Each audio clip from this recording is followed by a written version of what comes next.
žánr máme metal a tanec máme polku. Příjemnou zábavu.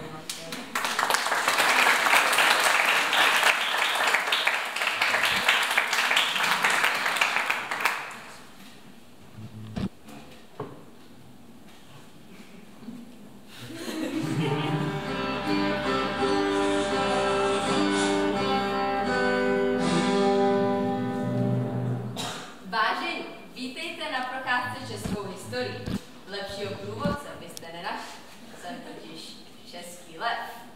V českých zemích vyrůstali dva bratři, Vašík a Volča. Jejich babička Ludmila je vedla k tomu, že víra v Boha a duchovní hudba je mnohem lepší než nějaký metal. Ale jejich matka Drahomíra měla jiný názor. Mám tě rád, bratře, ale nechápu, proč pořád se mnou soupeříš. Nech toho, Vašku, pojď sem hrát. Ne, Chlapci moji milí, nehádejte se a nezlobte se na sebe. A poslouchejte hlas Boží.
Václav věřil, že duchovní hudba je lepší, zatímco Boleslav věřil, že metal je mnohem lepší. Pojďme se ale přesunout do Boleslavy, kde se bratři potkají.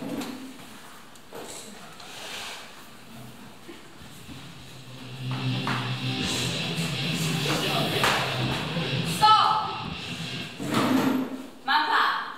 Jak zabít svého bratra Václava.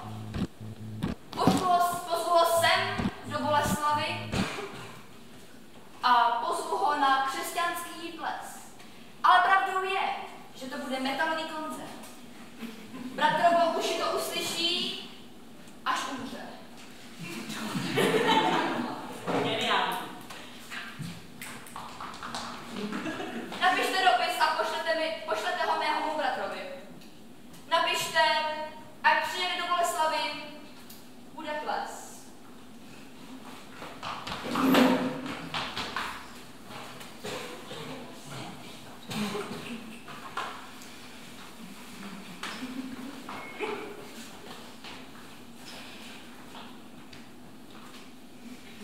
Svatý Jan, vévoda českých zemí, kněží Jan.